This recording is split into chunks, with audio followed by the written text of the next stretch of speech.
And we are live with the first AWE podcast of 2026. I hope everyone who is watching and listening has had a great, happy start to the new year of 2026. I'm here with my partner in crime, Christian Dominique, today to talk about calm tech in 2026. Christian, how's your start to the new year been so far? Very calm as the subject of today. So happy New Year to you, Mark, Nice. for your loved ones. And yeah, Thank let's you. get You too. into how 2026 can be a little bit calmer and actually more productive. So how could we Sure. imagine we are slower and still being more productive than speeding and doing everything so fast? Yeah, well, I thought a little bit about today's conversation. Wanted to start off with a little story because I actually spoke with a client recently who was telling me about New Year's resolutions. And I just, I thought, like, why does an arbitrary month of the year, like January, determine when we can change our lives?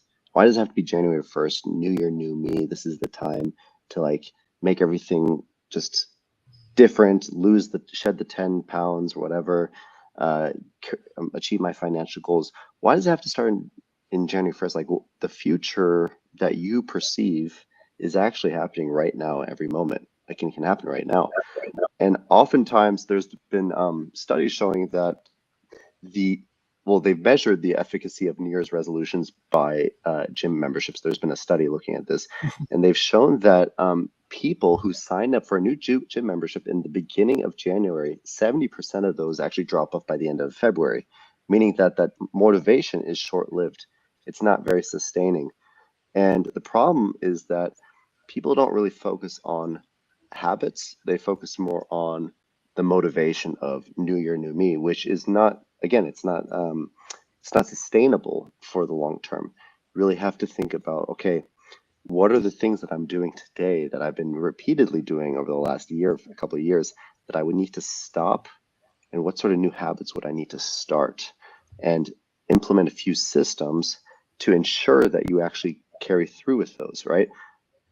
If it's social media addiction, download an app blocker, buy a phone lockbox, start measuring the amount of time that you spend on social media per week, find an accountability partner, create some consequences where if you use your phone for more than 10 hours a week, you have to pay your accountability partner $1,000, right?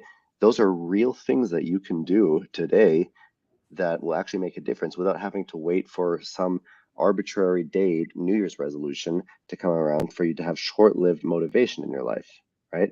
So I think the second part of your question is how do we stay ambitious without getting burned out, right? Without trying to move too quickly. Yeah. I think there's been a lot of discussion around this topic for millennia, right?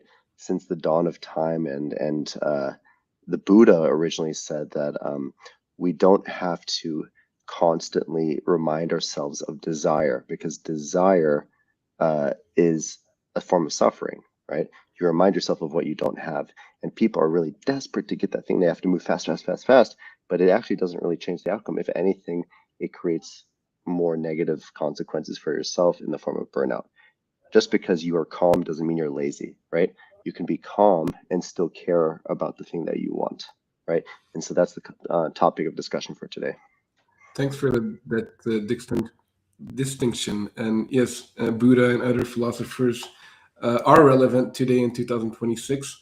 Everyone's talking about tech and AI, but we do have some, fundamental uh, humanness that, and with human wisdom that can educate and advise us a little bit in terms of what our priorities should be. I love the study that you mentioned, and probably people know that intuitively Yeah, that now we have a number yeah, 70%. So you have 7 out of 10 chance of whatever resolution you have today, January 1st or 2nd, that by the end of February it's no longer active. So again, we're here to have discussions and also to help with giving tools and habits to people who might find it encouraging today. But again, if we're trying to go too fast, we're forgetting to put the foundations and what will become a more sustainable, happier habits that we can build. You talked about the smarter phone and other tools that can have positive psychological motivation. And I think we'll be talking also about apps and AI, and specifically our reset program, which allows people for 25 minutes of calm, rest, Mm. breathing, and things can be slower and better, right? We now think that with AI, everything has to be so fast, right? So I type in a prompt and things are coming out. And are we verifying that that's good quality? That's the good Yeah. intention? That's the good purpose that we're trying to do, right? So I know everyone has probably work and school objectives, family, and other creative objectives this year.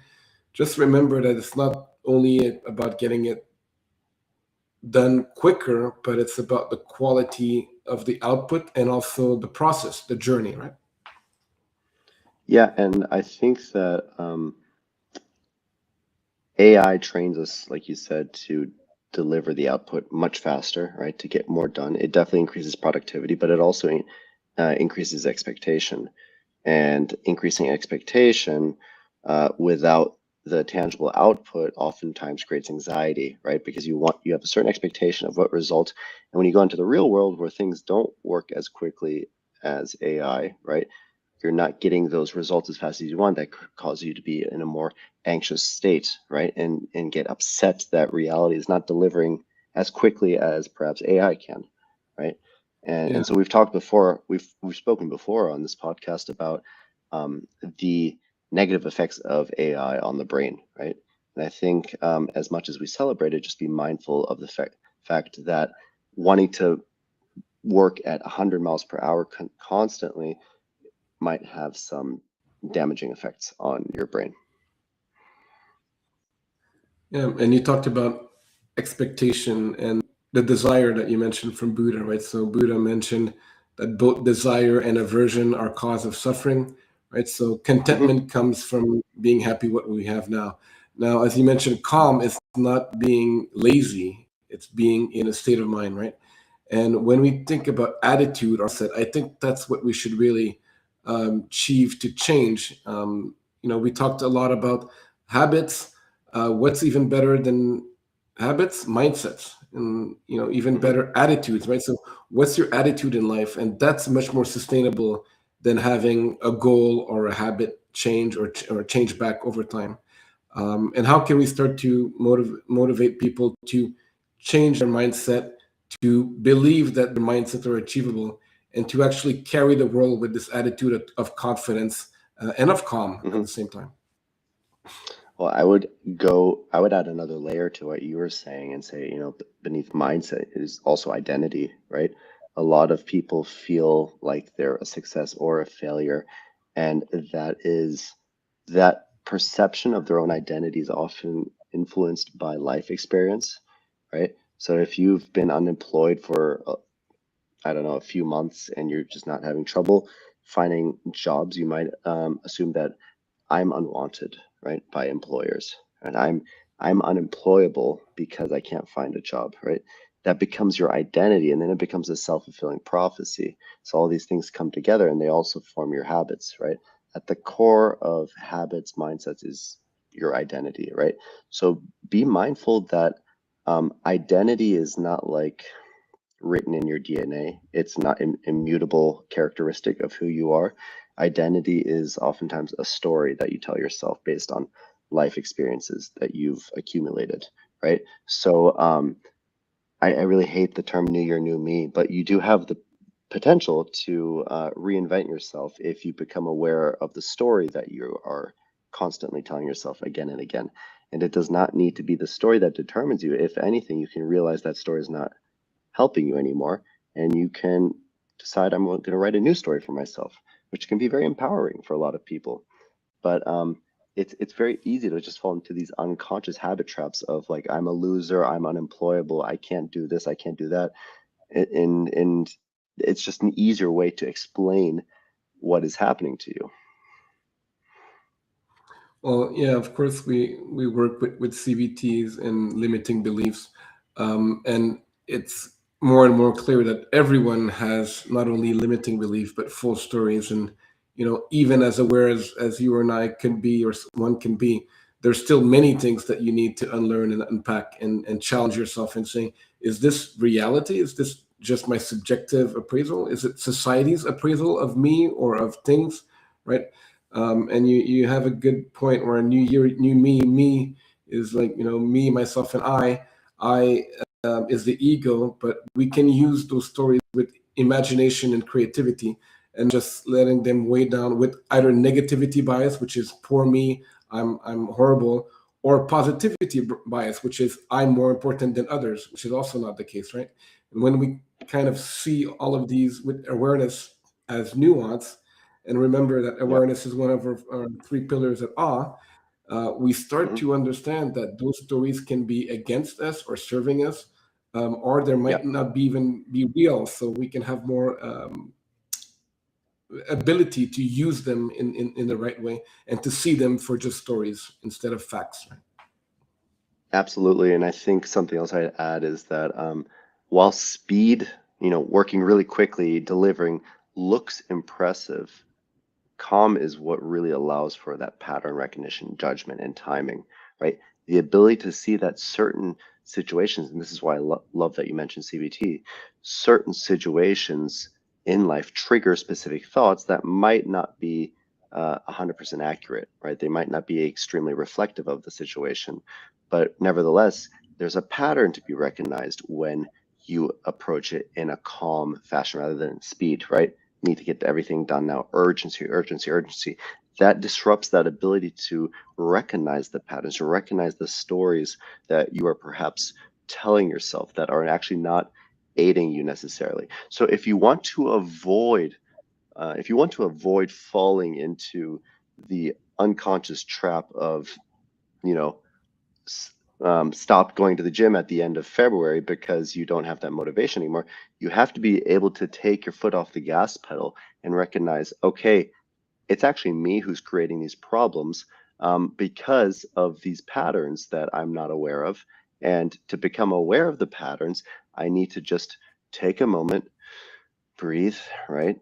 Perhaps just sit with my thoughts, recognize what thoughts arise in a specific situation, and reevaluate whether the decision or the approach you're taking is the one that will produce the outcome that you want.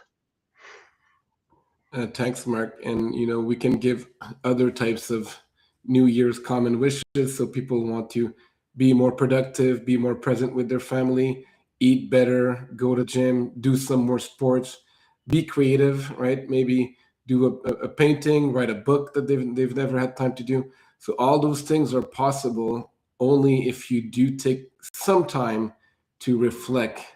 And we talked about the gym. A lot of people are signing up for gym memberships.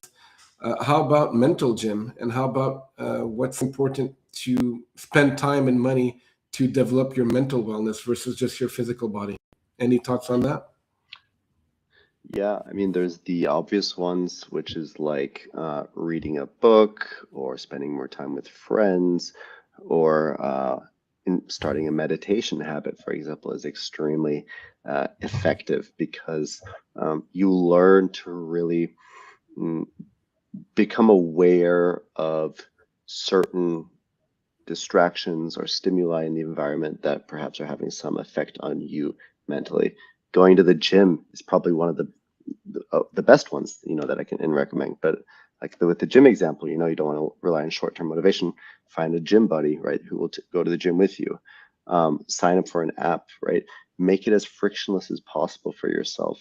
That going to the gym, putting your clothes out the night before, having a meeting or meeting up with somebody at the gym, all this stuff like sound mind, sound body, man. Like this, it's not a rocket science what we're talking about. It's just very, um, it's very easy to understand that there is a lot of positive effects of getting out of the house, meeting with people, going to the gym, exercising, strong cardiovascular workout 4 times a week on average has similar effects to taking SSRIs. There have been studies on that as well. So um, I don't think there is a secret sauce here. It's really information that's out there, but I think a lot of people just they struggle with going from 0 to 1. They And struggle. then from staying there with consistency, right? So it's like, Hmm. one step forward, and maybe we, as you mentioned, we notice people can take the step from 0 to 1 easier on the new year because there's a cultural, reasoning or social pressure to say, or mental Yeah. pressure yourself saying, hey, I can do better this year. Even though 2025 might have been good or great, you always want to, try to have some type of growth. And I think that implementing, as you mentioned, some habits and some new things, right? So we all know about the Hmm. gym. We all know, and thanks for mentioning that to the audience, right? So accountability. If you plan to do this on your own and you're very motivated, that's good, but that might wane as well. Awesome. If Yeah. you're finding an accountability partner that he's not or she's not motivated, that might also wane, right? So the idea is that you can motivate yourself to be that person to motivate the other, and vice versa. And that might be for physical gym, that might be for sports, that might be for playing chess, that might be for going skiing, which I'm going Right. skiing today, and I have a little sore elbow, but still going because we're going with more than one people. We're motivated. We're doing Mm. things, right? I think physical and mental are always holistically linked, and we have to make sure that we're giving the elements to people to make sure that they're doing their challenge, right? So one day at a time, but are you doing your 30-day challenge, your 50-day challenge, right? So I have some families and friends. We have this new tool that we're actually that I built. The price for you, Mark, but we're built this 2-2-1 practice, right? So it's 100 days. I'm going to do with a few people that are going to be accountable with me. So, and every day we're writing down um, 2 gratitude, Nice. 2 admiration, Nice. and 1 appreciation, right? So that's 5 minutes a day, and that just helps you be more and more motivated. Amazing. I love it. Yeah, gratitude is super important to remind yourself, like, not just how grateful you can be, but like how lucky you can be, for the things that you have that other people might not have in their life. Super important consideration. There's one other note that I wanted to make on the topic of behavior change, right? There is a formula for behavior change. There is a way to change unwanted behaviors, right? Um, and it comes down to two things, right? If you want to change a behavior, right, you can either, if it's an unwanted behavior, you have to associate it with some consequence or with some very unbearable, uncomfortable pain, right? You have to associate it with something that you really, really don't want to happen. And if there's a behavior that you do want to maximize, you need to associate that with some really great amount of pleasure in your life, right? Uh, so let's say that I'll take an example of one of my clients, right? So he wants to lose uh, 4 kilos, so the equivalent of 10 pounds in 1 month. Um, Actually, I told him to lose the 10 pounds because he said to me initially, I think I can lose 10 pounds and I'll do this by the end of March. And I said, hey, if something really terrible was going to happen to your family, and the only way to prevent that from happening, and I just hypothetically, I would never want anything terrible to happen to the family, but just for the sake of the example, I said, if something really terrible was going to happen to your family, and the only way to prevent that from happening was to lose 10 pounds, would you be able to lose 10 pounds in 1 month? He said, absolutely. I would do everything I can to lose those 10 Yeah, pounds. So I said, okay. So it's not a problem of that defies the laws of physics. We're talking about just a motivational issue here. Because if you had the right motivation, then you would lose the weight in 1 month. And the problem is that you don't have a strong why, a strong purpose to lose the weight. It's some arbitrary abstract goal somewhere in the future, but there's no real pressing urgent reason to lose that weight right now. So I said to him, okay, how about we do this a little challenge, right? Instead of just, having this therapeutic relationship where we see each other one to one. Let's make a little challenge out of this. If you don't lose if you don't lose 4 kilos by the end of January, you owe me €1,000. And Hugh could see like the terror in his eyes, like, oh my God, right? It's a lot of money. But if you do get those 4 kilos, if you do manage to shed the 10 pounds, you'll get a month worth of free sessions with me. And he was like, and I could see the contemplation on his face. He's like, okay, let's do it, right? Let's do it. But now he has real skin in the game. And real skin in the game means that he's going to have a greater desire and a greater motivation to get after the goals. Great for him. The problem is that most people nowadays who work online, who work remotely, have skin in the game completely removed from their lives, right? Because they send a Mm-hmm. Slack message online, they click, they X out a window. All of this is just pixels on a screen in front of you. It doesn't really seem real, right? There's no intruder breaking into your home with a gun or threatening your family, anything like that. We're living a very comfortable existence. So skin in the game has been removed completely.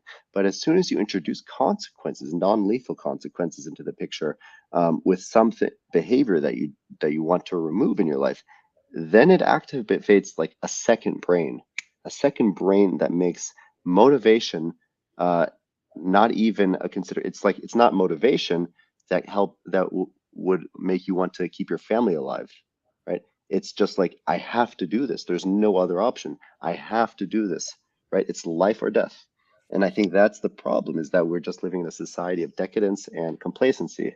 A lot of people just become very complacent and right. It's a consequence of living in a first world country, I would say. Excellent points, Mark, and thanks again for the very specific and real life example. Keeping Yeah. obviously the client's confidentiality, but give an example that everyone can relate. Is it can you wake up and kick yourself in the butt and do something today or this month and do it great, or are you going to give yourself a little bit more leeway and not so motivated because you're not sure that you can achieve, or that if you can maintain it, or and again, this idea of ownership, accountability, and skin in the game is we are very removed from a lot of our biological motivator, which is in-person threats, as you mentioned, in-person rewards, and now we're Yes. getting elusive. Even money sometimes can be elusive, right? So, what is $1,000 in a euro account, or it's money, it's zeros. It can be Bitcoin. It can be So even money has become a little bit not always the prime motivator, and then when we're talking about the crisis of meaning, so how can we have a goal or some goals or some mindset that we want to achieve that are aligned with our purpose, and also with the ability to still generate, oxytocin and vasopressin, have the social interaction, and being sometime removed from that more than most of the part of the day, right? When we have a lot of work on, on Slack, on Teams, on video conferences, and those are amazing tools, but they also remove us to be accountable sometimes to our colleagues or our bosses, but also to ourselves, right? Yes.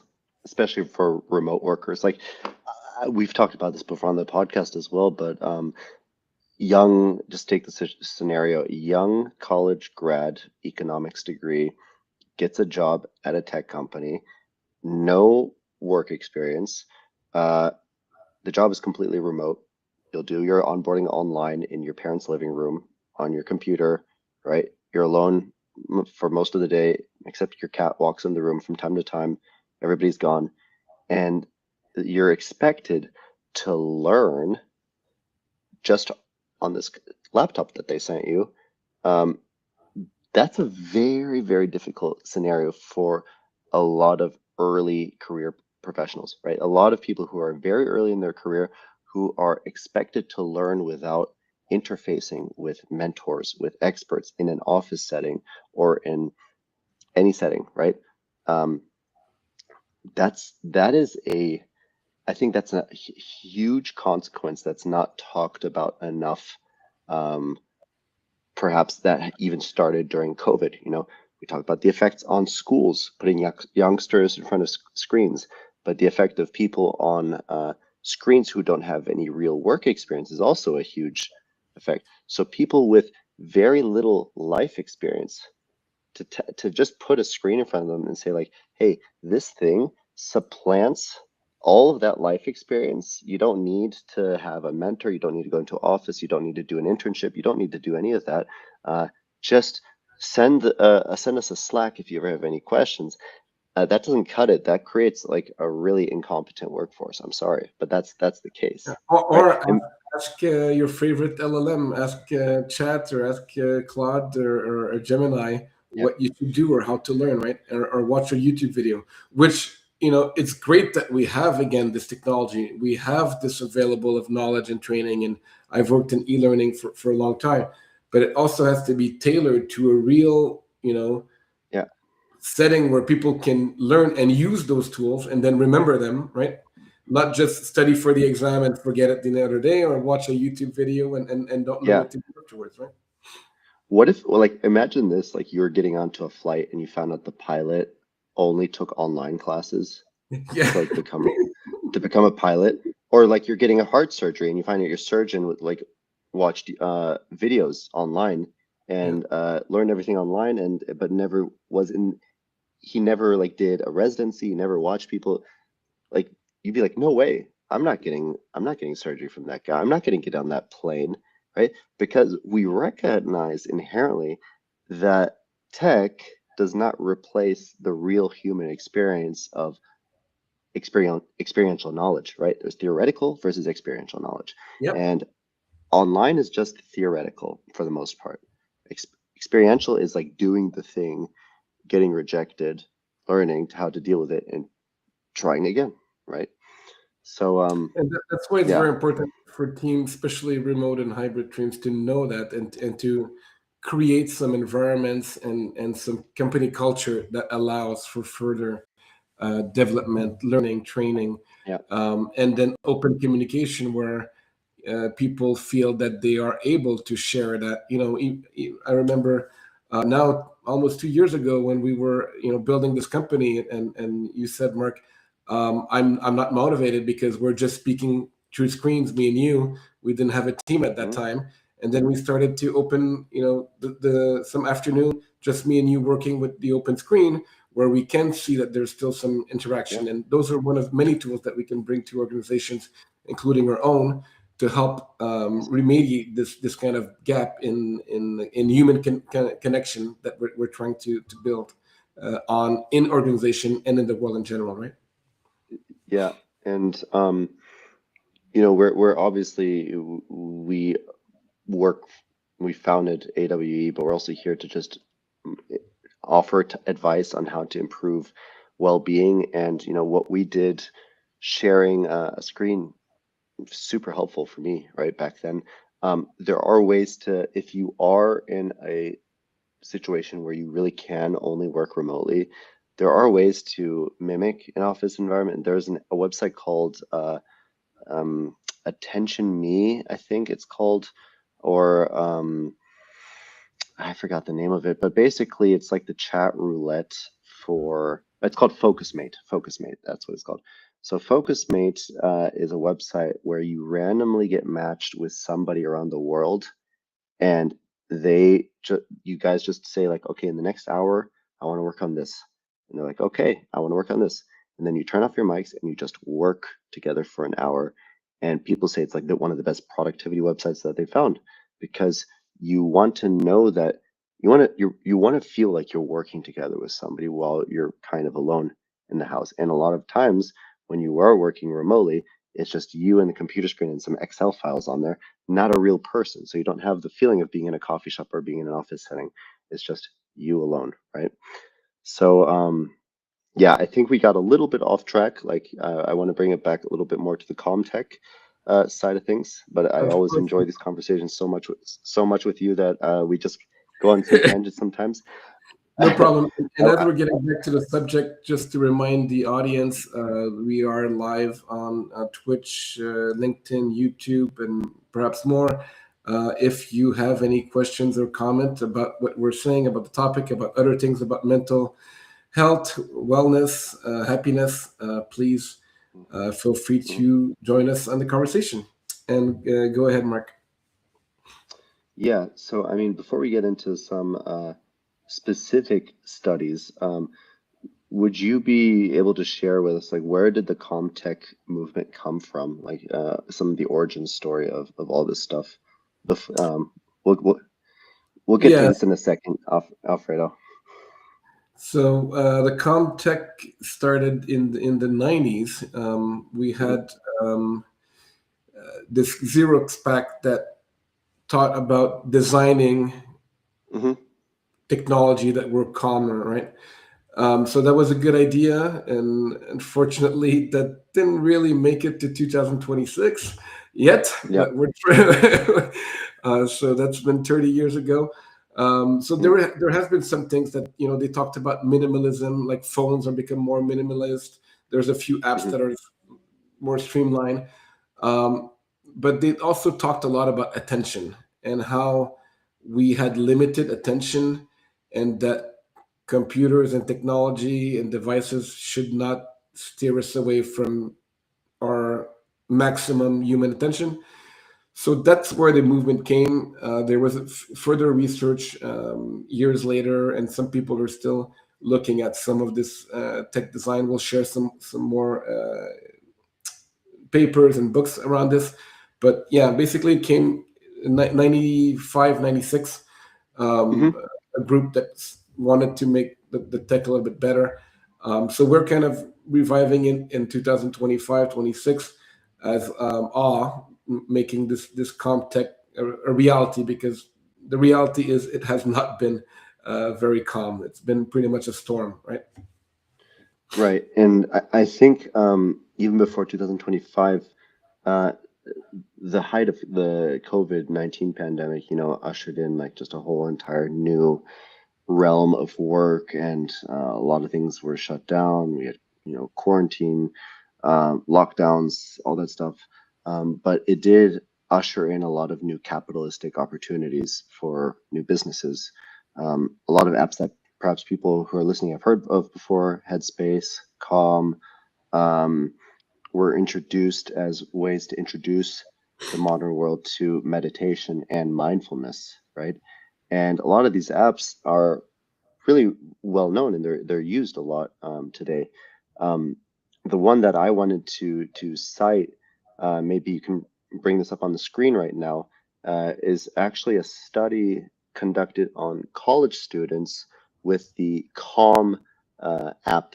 That is one of the competitors of exactly is this one. So it's the efficacy of the mindfulness meditation mobile app Calm to reduce stress amongst college students. So basically, this study really looked at the how effective is an app like Calm? And Calm is representative of a lot of different apps that are on the market right now. And they wanted to test whether it could reduce stress and improve well-being in college students specifically who are experiencing elevated less stress levels. College students are a great sample size because they're super stressed all the time and they've got final exams, all that stuff. But it was an 8-week randomized control trial with these students who were asked to meditate at least 10 minutes per day using that app. So there are 88 college students who participated, and they were randomly assigned to either the calm intervention group or a control group. Um, and so, what the perceived outcomes that were measured in this study were stress, mindfulness, self compassion, and some additional health behaviors like sleep quality, drinking, physical activity, healthy eating. And so, what they found from the study was that there were significant reductions in stress among students who used the app compared to the control group, and there were significant increases in mindfulness and self-compassion. Um, then they were statistically significant, and so the effect sizes were moderate to large, showing meaningful improvements in the mental health outcomes. Um, and so students who used it, they really did like the app. And what does this mean overall was that mobile app-based mindfulness meditation that you see in Headspace and Calm can be an effective, accessible tool to reduce stress and boost mindfulness and self-compassion in college students. So for everything that we said, we're kind of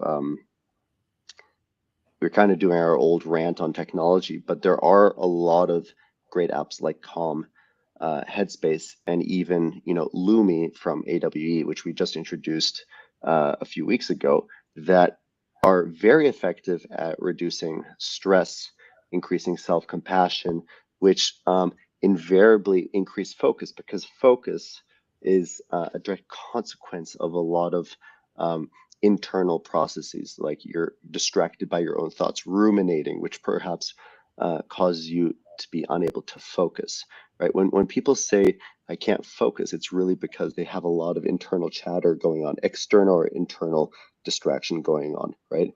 And the internal distraction is often a consequence of these factors that we had just discussed, anxiety, depression, rumination, and the lack of self-compassion, right? So long story short, very effective. Thanks, Mark. Yes, we have looked at Calm and Headspace, which are some of our competitors, but also they're there to support some people, some organization. We don't see the world in black and white, competitors, foes, or friends. They were just people, an organization trying to help. We try to do things a little bit different at all. One of the things you mentioned, Lumi. So Lumi is our AI coach, which is not a therapist, but can help a lot in terms of mindfulness. We'll have more information on mindfulness, meditation, breathing techniques, and we're having some more discoveries and announcements in February concerning that. In terms of Lumi, so far, so it's been launched. It's been more than a month in the market. We have already a few hundred users. So feel free to go to our website at awedigitalwellness.com. Find Lumi, Lumi, and you can download it on WhatsApp or try it there. It has been shown to increase not only self-compassion, but compassion, right? Compassion is one of the 7 C's, how the model has been trained, and it increases creativity and curiosity and courage, so all the things that you need for the new year's. And it helps change habits. Basically, it can help you be accountable. It is not a human. It doesn't pretend to be. But it can help you a little bit in terms of finding ways to change your habits, including, as you mentioned, self-compassion, which is for yourself. But a lot of things that we've seen that the other competitors is really looking at self, your mind, your meditation. It's a little bit what we talked about, the eye of ego, right? So at all, we're really trying to include enjoyment that includes awe, which is normally 60% of awe is induced by you seeing someone and being inspired by their qualities, right? So some others are by nature. You can be inspired by nature, but just seeing someone else that you admire, that you see something nice traits in them, that may inspire you to do better, right? And we want to create this community that's human-centered, so that we are not just focusing on you and then you can either praise or blame yourself. No, it's not about that. It's focused on the community, and then the community can always support each other with no blame or no shame. And that means also sometimes no praise. And that's okay to just, not want to have praise or have high word. You don't want to have low self-esteem or low self-worth, but you don't need to inflate your ego either. Just be happy that you're alive and sharing this time with us. So Yeah, those some of my thoughts on that paper, but very good finding, decreasing stress, increasing mindfulness and self-compassion. So it does mean that technology can have some positive effects.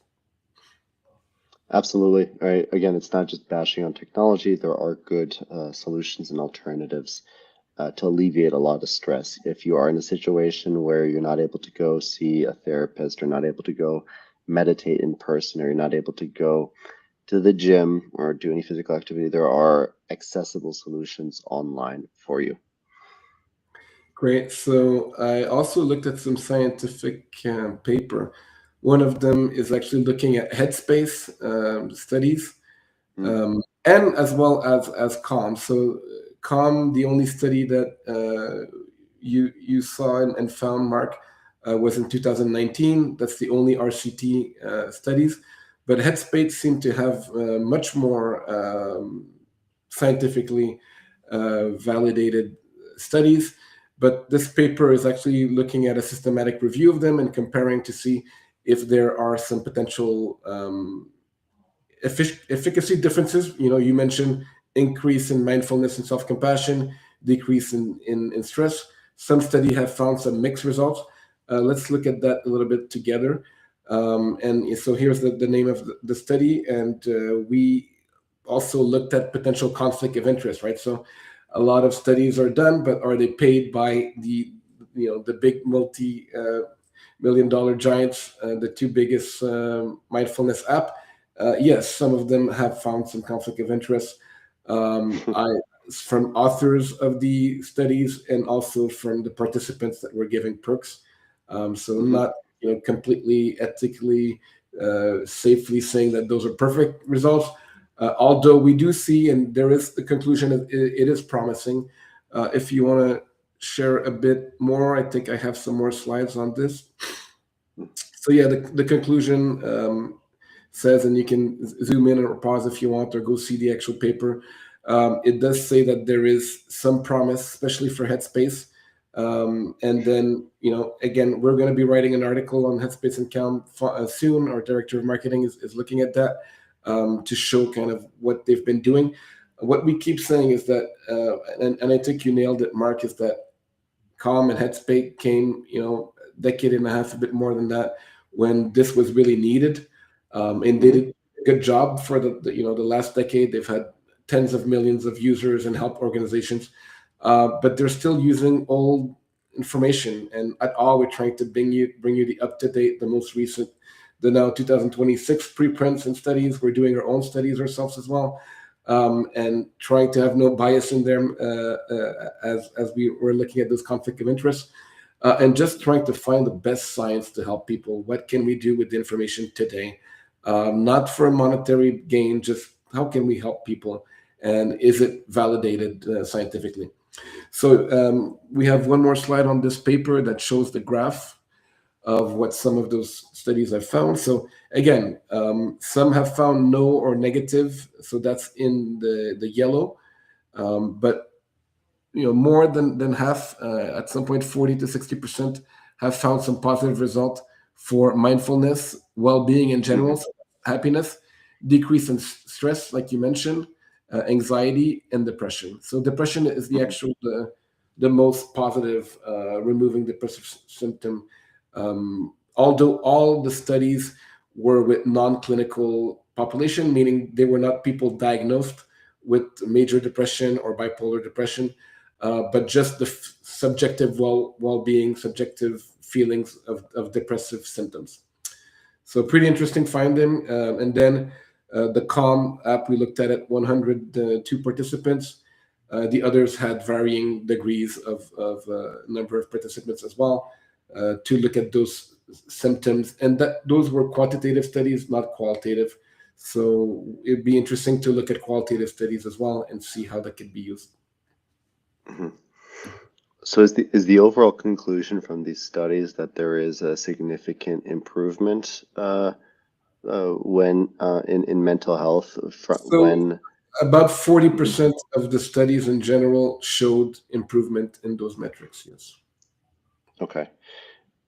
I think it's interesting because we're talking about stress and perhaps a lot of the typical burnout symptoms that we see amongst workers, but um, there's still it would be interesting to investigate like the effect of addiction treatment apps, for example, right?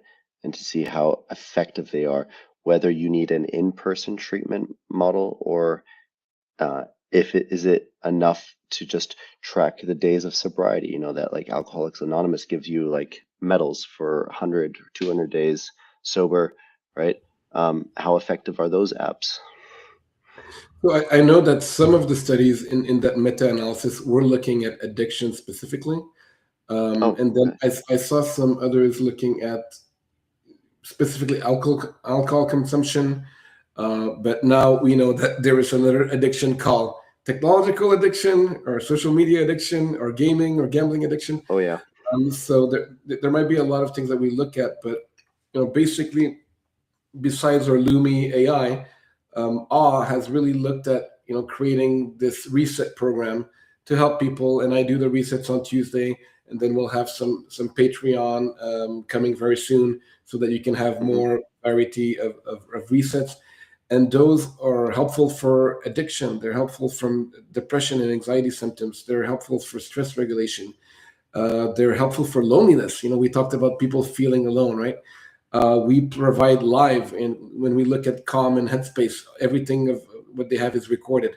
We actually have live synchronous meetings where you can, like this live show, you can be there and ask questions, you can be there and interact. And then we'll have also recorded. So if you miss this live, you can watch it later. If you miss this reset, you can also watch it later. But please register for a free reset when you have the chance on our website again, digitalwellness.com. And more importantly, let's give some more free tools to the audience. Those resets are free. Just sign in when you have the chance, and get to interact and experience some of that calm. And the speed is 25 minutes, so not too fast, not too slow. But as you mentioned in your study, 8 weeks was asking only 8 or 10 minutes of meditation. Was it medium 8 minutes, if I'm right? 10 minutes. Yeah. 10 minutes enough. So we're asking a little bit more because we want them to be slower, to be better, and to make you realize that you can use that extra 15 minutes to just be calm, Yeah. just contemplate, to be content, and to bring a bit more joy back in your life before you go back and do all the good things that you're doing for the world. I will say that like meditating once for 10 minutes, you're likely not going to feel like a huge change. It's not like going on an ayahuasca trip and you're like, oh my God, that's the meaning of my life, right? After you've meditated for 15 minutes. We do increase the length of the meditation sits at awe, just because we believe that, meditating for 15, 20 minutes, or if not more, uh, creates a more impactful experience where you perhaps, instead of having to wait 3 months to achieve a certain effect, you'd have to wait 2 months or even less than that, right? So the longer time you're willing to meditate at once means like perhaps the less time you have to wait overall in terms of days or weeks or months to actually achieve like a very calm state that you are looking for, a very mindful state. 10 minutes a day is not much. All right? Anybody can do 10 minutes a day, but to really achieve a meaningful effect with 10 minutes a day, you'd have to stay consistent for perhaps a longer time than with 20 minutes or 30 minutes a day. And we know that experienced meditators normally, and we had someone at a Christmas party from our scientific board of director that's a scientist, a psychiatrist, and she meditates 1 hour a day, right? And most experienced meditators is between 30 and hours. Some meditate twice a day. Some do also mini meditation. So we're not, aiming or targeting only expert meditators, but we want to push the boundaries of people who have not done meditation or resets, because what we do is not only meditation, it's a combination of breath work, of visualization, and of meditation type states. And it includes things like oneness that not many other apps or people out there do. So yeah, it's a very special cocktail of fun stuff that we do in 25 minutes. And then we'll have a little bit longer lengths for experts and a little bit shorter for sometimes people don't have that time. But our live sessions are 25 minutes, as mentioned again. And those are kind of ways to, as we talked about, slow things down to a point where it's livable and enjoyable, right? Because just imagine that you're going to in the highway, right? You're perhaps in Germany. You're going to the autobahn at 200 per hour. You're not really seeing the scenery, right? You're going fast somewhere, but you're not enjoying the view. So we want to make sure that we're going to a good speed where we're still mindful and we can still enjoy the journey as we're going along.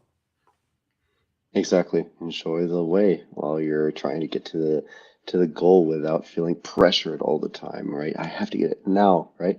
Can have a little urgency, but you can also be calm along the way. So I did want to share another book that is related to our subject. So that's called Calm Technology, which is Amber case rendition of an updated manual for comm design that is available on O'Reilly and on Google Books. And just to give you some idea, this book is there to give us back some of what the 95, 96 ideas of comm technology should be, and give some clear guidelines. The first part that I found really interesting, and again, this book I think is in 2005, and it says, what will be the next 50 billion devices or 50 billion smartphones, 50 billion tablets or computers, right? So we know that the Earth population is 8 billion, and that most people have more than one device or have had more than one devices. So we've reached 50 billion devices in the last 20 years, basically, right? So, Crazy. and have they been very good to us? Have they been useful? Yes. Have they been good to our mental health? Probably not. So that's why we created a new device that was launched last year, but available again in 2026. You can also check our website, awedigitalwellness.com, and look at products, and you will see the smarter phone, which has been designed for some of the things that this book talks about. So Alfredo, maybe you want to share the next and last slide, which talks about the hallmark of what should be a good design: lowest mental cost. Isn't that a great, just 3 words? And then so that means the smallest amount of time that takes your attention. We talked a lot about how companies are using and selling your attention. They're called actually eyeballs, and it's very funny way to think that you're being sold your eyeballs like in a black market of slavery where your eyeballs are worth something. But that's what attention is to those marketers, and not our marketing teams, which are trying to help you guys. Hmm. And then it should inform and create calm, right? Not anxiety, not um, nomophobia, which is fear of my battery or my phone dying. Right. The design should be there to give you calm, and that's what we're trying to do at Awe, is to make our products, our AI, our resets, our website, our podcasts for your calm, right? Breathe in, breathe out, smile to your friend or colleague, hug your kids, and develop some calm before you go back to do all the nice things you have to do, right? And then technology can communicate but doesn't need to speak. That's an interesting one. Are we bombarded by like things speaking too loud, notifications all the time, always having this, people chatting with their AI, which again, we're not against, but in what way and in what capacity?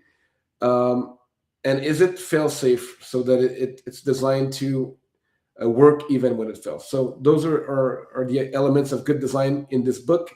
If you're building technology, I suggest you take a look at this book, at this article.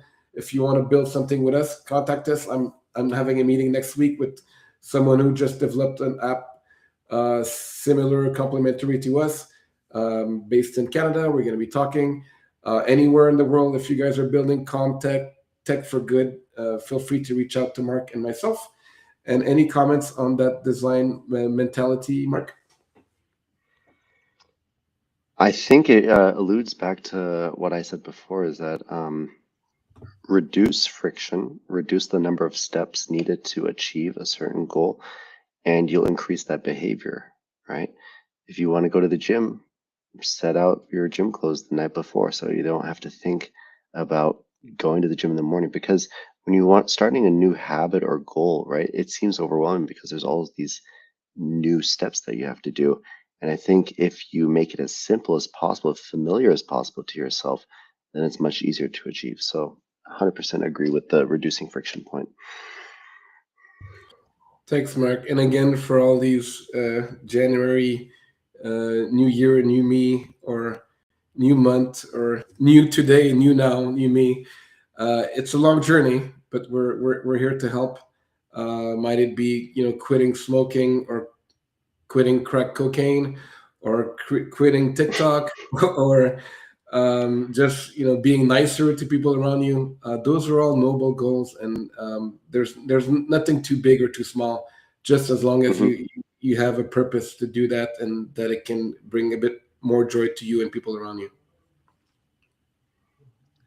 Absolutely. So, yeah, were there any other studies that you were interested in sharing regarding Comtech movement? Not Yeah, today. I did earmark a few others for another potential episode, another or just to talk another between episode. you and me. But Yeah. just wanted to give a few of the interesting science, the systematic review, the origin of Hmm. Comtech. You brought a good study about Com. We are Uh-huh. always looking at what our colleagues, competitors, other people in the space are doing, and trying Hmm. to stay, current and above and relevant. Although it's not about our individual or company ego, it's just to make sure Hmm. that we're here to help and serve our community. Absolutely. So perhaps we can move to the Q&A then, see if there's any questions that any of the audience members have. Anybody who's watching, feel free to put into the chat. I know that this is a super relevant topic to a lot of people who do work in the tech space, a lot of people who are perhaps coming from LinkedIn who are watching. So any questions, feel free to put in the chat. Christian and I will try to answer to the best of our knowledge and our abilities. Thanks, Mark, and once again, thanks for our recurring, viewers. I know we've been doing a lot since September. We're doing one podcast every week. We'll be continuing to do this, hopefully as long as we can this year. We've Mhm. have some guest appearances on other podcasts coming up as well. Some other surprises. Some guests coming to our podcast that you'll also meet soon. Yeah, just been a wonderful year. Also wanted to thank the marketing team for, if you guys haven't checked out the 2025 podcast highlights, which shows some of our marketing team members, as well as some of the best reels, including some uh, typical laughter that we normally have between Mark and myself or the guests. Um, so fun moments and also insights that people enjoyed. Thank Mhm. you if you're taking the time to write comments today. If you also want to reach out on social media or on the website after, I know I've had quite a few comments of people reaching out to me after the podcast. They couldn't get it to see it live. So we'll be also looking to hear from your questions, your comments, or insights afterwards as well.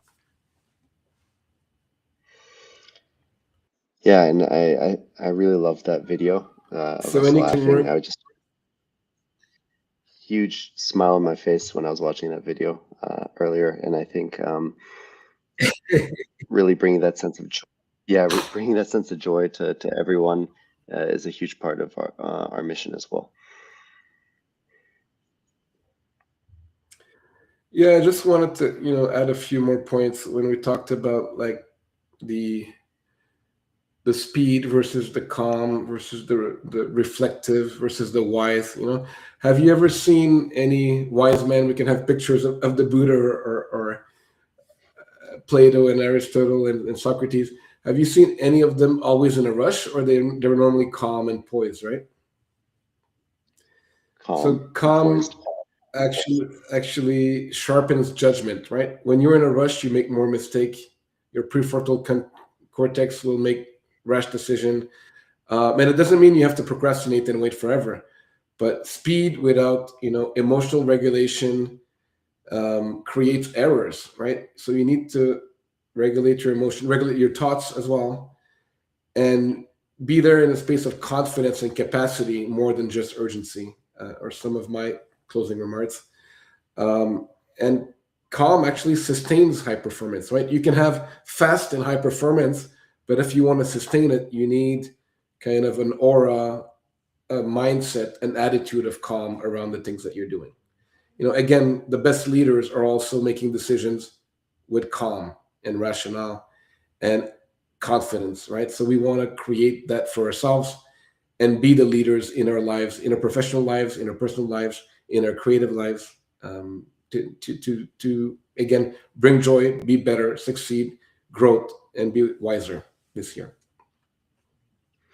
100%. And just one other tip or a piece of advice that I wanted to add before we sign off is that perhaps instead of trying to do everything so quickly, try perhaps to do a little experiment with yourself for a week and do just 2 to 3 really important things every day. When you do less, you actually less is more in a certain sense, and it's easier for the brain to comprehend perhaps fewer number of projects that are on the calendar than just a ton of different multitasking steps that or activities that are in there. That's where overwhelm comes in. Thanks. And I would say if you feel stuck, again, stick with one task. We're not very good at multitasking. There's some study that shows that we're just pretending. Do one thing right, then do the next thing right, or even better. Do something amazing and share, and just continue. And please, we've all had some pause during the holidays, but make sure to incorporate pause and rest and reset and calm in the rest of your day, in the rest of your week, in the rest of your month. And please come and if you haven't tried, subscribe for a free reset, which will bring you 25 minutes of calm and pause. And in a world that never slows down, perhaps choosing calm is revolutionary. So thanks again for the audience. Thanks, Marc, for the amazing chat, like always, and to all our community that is supporting us through many ways, through podcast, through interaction, through our new team members that joined our tech team this week, to everyone working hard to make awe amazing and to make people shine even more in 2026. Thank you so much, everyone, for watching, and I hope you had a very good start to 2026. Maintain that energy, but just remember, it doesn't have to be momentary motivation. You can carry this through to the end of the year. And please reach out if you would like additional support. And we can't wait to see you again on our next stream next time. Thank you so much. Yeah, Resets for Leaders and Regulation as Leadership Skill is the name of our next stream on Friday, January 9th. Signing off. Have a great rest of the day and weekend. I'm going to go ski, so hopefully I won't have any broken anything by next week. All right.